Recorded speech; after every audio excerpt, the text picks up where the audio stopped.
Welcome to the Default Profitable Podcast. You're listening to the next episode. And if this is your first time listening, we're on Twitter, we're on LinkedIn, we're on Instagram. We're also on all the major podcasting platforms. Feel free to subscribe and follow us. Today, we're going to focus on what it takes to become a partner in a business. And we'll get some stories and some real business lessons. I'm your host, Matt Nettleton, and my guest is Phil Powell. Phil, welcome to the show. Hey, thanks for having me on today. Glad to be here. Yeah, so, I think I was thinking about it. I think we've known each other since like 2007, maybe 2008. Yep, pretty close to around there. But why don't you take 2 or 3 minutes and introduce yourself to the people that are listening? Sure. So, Phil Powell, I'm with Express Employment Professionals and the Specialized Recruiting Group.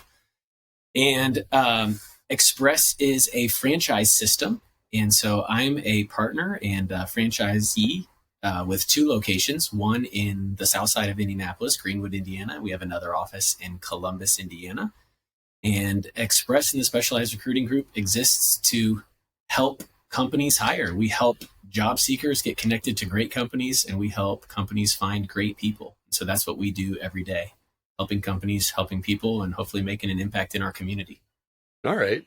So let's back up. So obviously you said you're a franchise, or you're a partner in a franchise.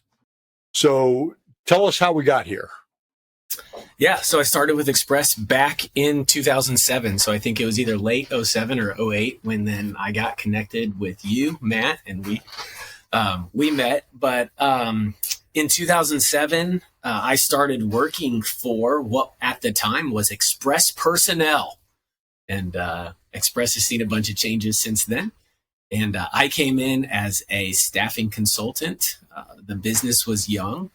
The franchise owner was Mike Hefner, and Mike had only been open for about a year and a few months, or maybe a year and a half going on 2.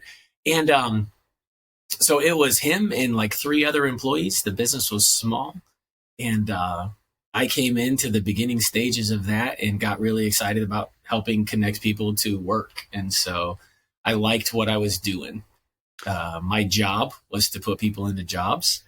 And as we grew and as the company grew, I knew that that's not what I wanted to do forever. And so Mike and I we were just talking last week, and he said, it wasn't long when you had been working there when Mike posed a question to me. He said, where do you see this going? And I said, well, when I look around, I figure at some point you're not going to want to be in this thing every day doing what you're doing now. There's no reason that I don't see myself running this place. And so I think that started us on a course, not necessarily intentionally, but with a vision to what could become a time when I was helping operationally to run the whole thing. So what were you doing before this? Yeah, so my degree is in vocal performance. If you guys would like a little performance on this podcast, that's great. Good. But Matt hasn't paid me enough to sing on the show, so you're not going to get any singing today. My degree was in vocal performance. I took a music scholarship and ran with it. And then my first job out of college was a job at a church, and I was doing church music. Worked there as that church was growing, did a lot of administrative stuff with it. And then we started having kids. We lived in Ohio, moved back here to Indy because, that's where my wife's family is from. And we were close to family and moved over here. And that's when I was looking for a job, got connected with Express. Okay. So you start, it's 2007. There's 3 people other than you in the office. You're basically being a sales guy. Yep. You have a conversation with Mike. He's like, where do you see this going? You tell him, I'm going to take over the world like Pinky and the Brain. And Yes. How long did it take? What were the steps? Yeah. So in the years that I've been with Express, we've grown double digits year over year, with the exception of 3 years. And so we're just a growth-oriented, competitive, but also really want to make an impact around. And so we were growing at a pretty good clip. And so as we grew, we were continuing to have to add people. So in the beginning stages, it just looked like me helping onboard and train and develop new staff.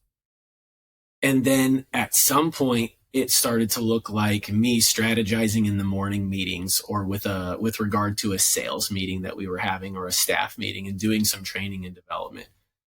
And then we get into some really big growth periods coming out of the recession of 2009.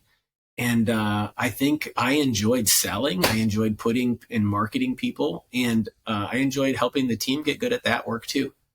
In 2014, Mike looked to expand and we were looking to grow. And so that's when Mike bought a territory and a franchise down in the Columbus area, in Columbus, Indiana.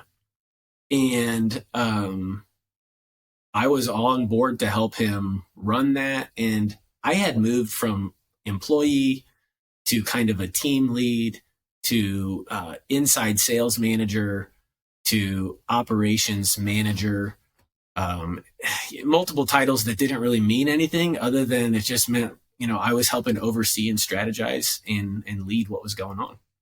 And then I was about to turn 40 and it was 2020 and, it was really 2019, I should say. And, you start to do deep soul searching, I think, at different points in your life. And I guess 40 was one of those moments for me.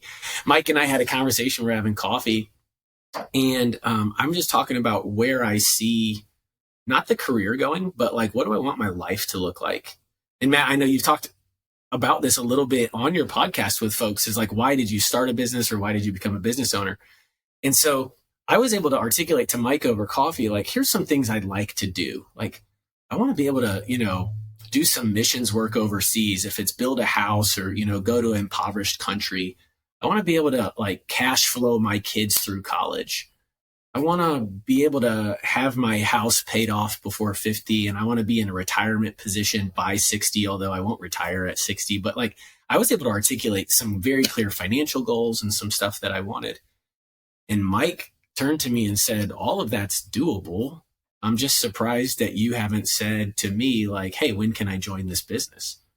And I was like, well, it's been your business alone. And didn't really know that was a possibility, but let's talk about how we can make that happen. And I think Mike and I we work well together, but I think we're both humble enough to realize that the reason we are at the place we are with our business is because of one another. And so he was able to kind of say, hey, if we're going to continue this ride and this journey, and if that's what you want to get out of your work and out of your life, let's see how this business can help you get those things. And so we started that conversation, and then COVID hit, and then it really drug it out because attorneys took the entire year off. And so none of the actual legal work to doing a partnership got put together. And then it became official in 2021. There you go. All right.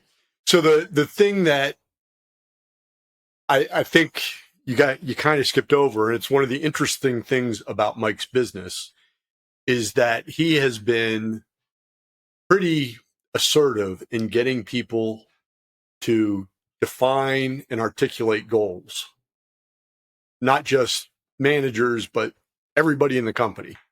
Yeah. Which is interesting because that's not a common thing. It's not. It's unique about him. I use a word, when the first time I said it to him, I think he was offended by it. But I said, Mike, you're really opportunistic. And I think he was like, what? I don't take advantage of people. I was like, no, I don't mean that bad. You see opportunity in people that sometimes they don't see in themselves. Right. And so one of the ways that then we've worked with our staff is to help them realize some of those things and to have these conversations with folks, which isn't just like, hey, what do you want to be doing with the rest of your life? But what kind of life do you want to build for yourself? And how can we help the work that you are doing create that reality for you?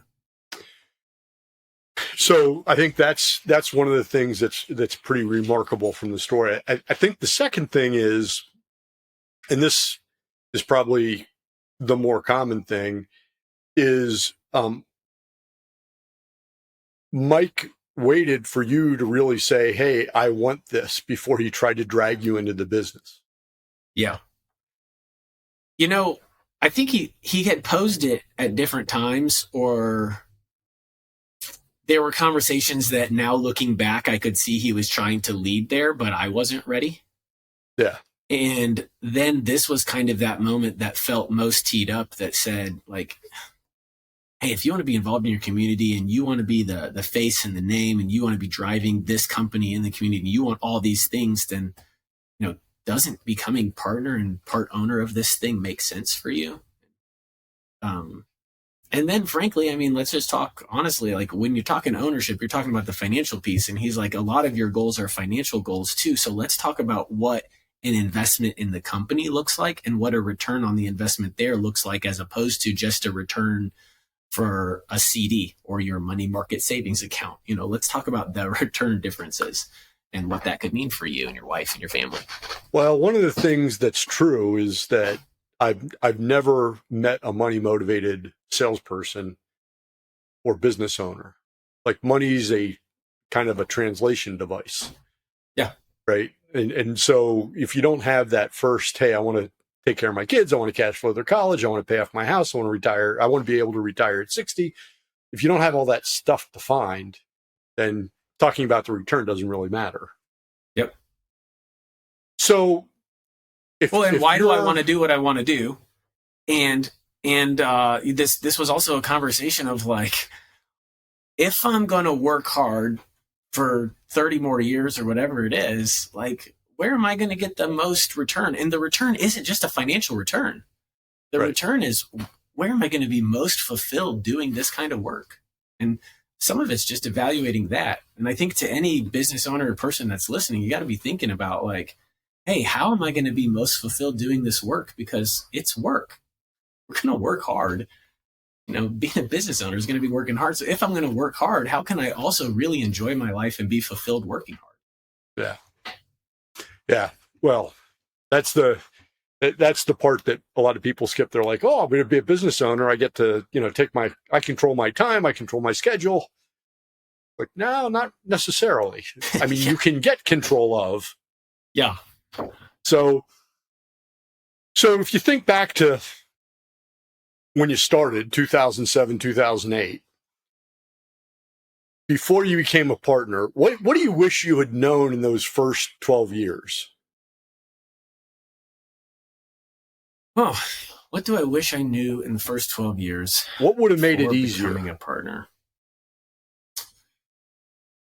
There were moments along the way where Mike started to bring me in to the business side, more than just the employee side. We were starting to make headcount decisions together, hiring decisions, if we're going to invest in certain things, if we're going to expand, business sections and all that. So I was brought in, but I wasn't fully brought in the early ways to like the fact that some of these expenditures really can then affect the return on those investments and then profitability, right? There's not a lot of business owners that are just sharing with any old employee, like, let me just open my cloak for you and show you all my profitability numbers. Right. And so like, that's a hard piece of coming along that partnership path. And then all of a sudden trying to get thrown into like, how profitable is this company? And what does it mean? And what does that look like? And all of that. So that was a part to really get my head wrapped around that was unique. But I think it's also a unique position for Mike to be able to share only so much of that up until a certain point. How comfortable were you with your singing and church background doing business math? I'm fortunately pretty confident.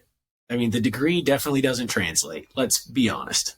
No translation there. But fortunately, I was also good in math and was a good student. And I don't know. I think it's just, I'm a weird person. I got multiple different irons and different fires. And that was... Well, and I ask it that way because the number one, I mean, this is episode 108, and the number one weakness that people cite is not having a good grasp on business financial matters. Yeah. And because it's different than looking at your personal financial stuff. And you kind of made the comment. I mean, it is and it isn't in some ways, right? But like, aren't there a lot of similarities? And I mean, if we're really being honest, like some of the people that like start out and then crash and burn in flames, isn't some of it still like you really have to know what's coming in and what's going out. And you have to be aware of like, what is this investment and is there actually money to spend, or like assessing the risk of certain loans. And I mean, don't we do that when we buy a house or if we borrow against a car? And shouldn't we be living our life? I mean, let's be honest, we can't live our lives like the government. I mean, we can't spend like Congress. That doesn't work. I've still got checks. I must have money. This isn't a political podcast. This is not. This is not. So, but that's not real life. So Right. All right. So then by 2019, you're in a leadership position. You've seen inside the numbers. You know that this is going to happen. Now we're just sorting it all out. Yep. What has been the change since 21 when you became a partner? Man, I think it changed a lot for the employees, like my team members and for my peers. I mean, I had one that said to me, like, for all these years, you've just been like my equal. We've been friends and now you're my boss. And I'm like, what are you talking about? Like, we worked together all this time. I think there was a pretty big change for that to get promoted into an ownership/partnership position. I think was different for them. And then I think for me, something I thought about is like that whole idea of, I don't know, what's psychology call it, like imposter syndrome. Like, do I really deserve this? Am I really, do I deserve, should I be in this role? Do I have the goods that it takes? And I don't necessarily struggle with that often, but I think I had to come to a point that said like, okay, if you're going to be an owner, then you've got to act like an owner. You've got to talk like an owner. You got to start to operate like an owner. And I think then here's where I've been fortunate is Mike was never like squashing that on me. He was always encouraging me to step into ownership conversations, thinking like an owner, making ownership decisions, managing like an owner. And, but I think that would be a really big issue for someone if they didn't really step into that and truly own it. Well, so you used the phrase thinking like an owner, which is like one of those lazy phrases that people throw out without any meaning. Are you calling me lazy, man? Yes, I am. Well, you're in sales. So okay. What's the difference, if you could sum it up in a sentence, what's the difference between thinking like an owner and thinking like an employee? Oh, man. Okay. When you're thinking like an owner, you really are thinking about the investments that you're making in people. And most of us are in business because we want to see a return on those investments, right? We're not owning companies just to be running nonprofits and breaking even at all times. Like, we want to bring money home and make some deposits in the bank. Okay. When you're thinking like an owner, you start to really look and evaluate the spend per person and what you're getting in return from that spend. And you really start to then look ahead to like what that development path could look like and what that could ultimately generate for you. And so I think that does drive a little bit of a different sense of thinking with regard to productivity or results in relation to activity. And so you start to evaluate that. I think the other thing with thinking like an owner is you start to really pay more attention to economic cycles. I think you're starting to pay more attention to, I don't want to say the news, but I would say like what's happening in the world with relation to, in our business, it's, unemployment numbers and what's happening to manufacturing and all those kind of things. You're paying attention to what shipping lanes are open or what ports and docks are closed or open. And so you start to really be aware of how are other things affecting my business that I think just as an employee, you don't necessarily look at in the same way. So if you sit around and you go back to college and you're sitting around your friends, and a lot of them probably work for big companies. They're doing middle management jobs. And they say, hey, Phil, I'm thinking about going into business for myself. I'm thinking about starting a business. Do you encourage them or do you warn them away? Oh man, I hired this sales trainer years ago. He's okay. I mean, I don't. We're not here to talk about his qualities or what I've learned exactly from him, but Thank you. I think if I now knowing what I know, and someone said that, I think I'd want to start asking a lot of questions, which is, hey, what's got you even thinking that? Why are you interested in that? What do you hope to get out of that? Because to answer your question, Matt, like I'd want to know a whole lot about their why. And I'd want to know a whole lot about their passion and what they're hoping to get out of it. And I'd also really have to evaluate if they had the goods and if they really had what it takes. And here's the deal. I'm in a different position as an owner partner where I am coming into the business.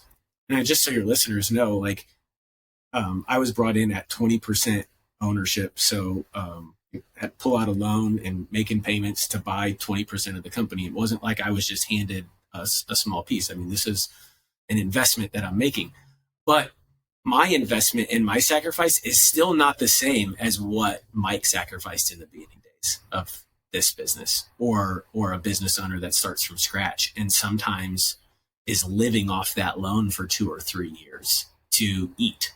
Well, so there's that, but I think there's value in, you don't have to be the first one off the diving board to be part of the value. No. And I think that's one of the things right now, today, there are 10 businesses owned by people between the ages of 60 and 70 that go up for sale in America every day. Yeah. Only 2 of them end up selling. But 8 of them have employees that could step up. Yeah. As partner over time growing roles. And I think, it's one thing to say, hey, you're thinking about starting a business. It's another thing to say, have you thought about looking at the business you're already working at and figuring out how to buy out the owner? Well, but that owner has to be thinking about the succession plan. I think, so you said, what does thinking like an owner look like? Well, when Mike and I are putting this agreement together, I'm thinking as much, how am I getting in, as much as I am, what am I setting up so that I can get out? Right. And how, because there's a whole nother return on that investment when you can get out, if you build it right. Otherwise, what happens if you can't sell? What happens if the thing crashes and burns and you've worked until you're 80 and then like you really didn't get what you want out of it? And so this is where I credit Mike for saying, hey, I think if I can bring someone else along inside this company, it's going to be good for Phil Powell. It'll be good for Mike Hefner. It'll be good for his cashing some equity out of the business. And I think that for those business owners that are listening, that like, hey, you really need to be considering those things and what that could look like. Right. And that's equally important to the employee that should be stepping up and saying, hey, let me talk to you, business owner. What's your plan for cashing out your equity in this business? Well, so really out? Both of them have to be thinking about, how do I get in? How do I get out? Yeah. And, the phrase is, you have to build the business that you want to sell in a way that somebody will want to buy it. Yeah.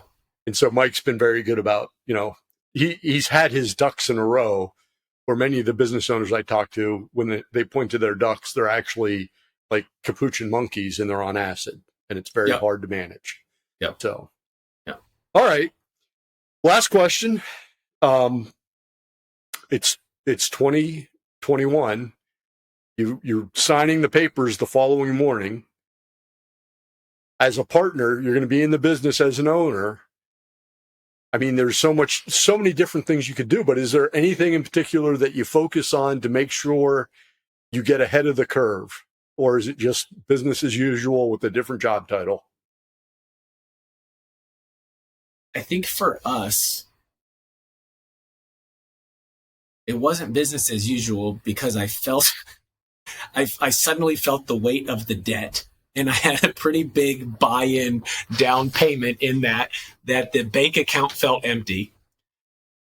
So the part that wasn't business as usual was, okay, I'm making an investment in myself. I think this is the other part of what does it feel like to think like an owner, it feels in times like nobody else is going to make this happen, so I better make this happen. Right. And I did feel that way on day one after signing the papers, which is like, I better do everything that I can do to make sure that this thing goes where I want it and where I believe that it can go. And there was a renewed sense of like, I can't be passive here. I'm going to have to be aggressive, not mean, but I'm going to have to be a go-getter to go make this thing happen. Yeah. And I do think that was different. Yep. Yep. All right. I think that's a good place to wrap up, because I think there is a difference in owning. There is. It is ham versus eggs. So, all right. So I'm going to remind everybody that you can find more information about Express and about Phill in the show notes at defaultprofitable.com. And of course, there are 3 ways you can help us grow. You can share this podcast or any episode you find interesting. You can subscribe. And if you want to, anywhere you listen, you can leave a review. All 3 of those help a lot. Phil, thanks again for being a guest. Thanks for having me on. Yeah, and thanks to all our listeners for tuning in and paying attention. We'll be back next week with another episode of Default Profitable. Until then, stay focused, keep working, stay profitable.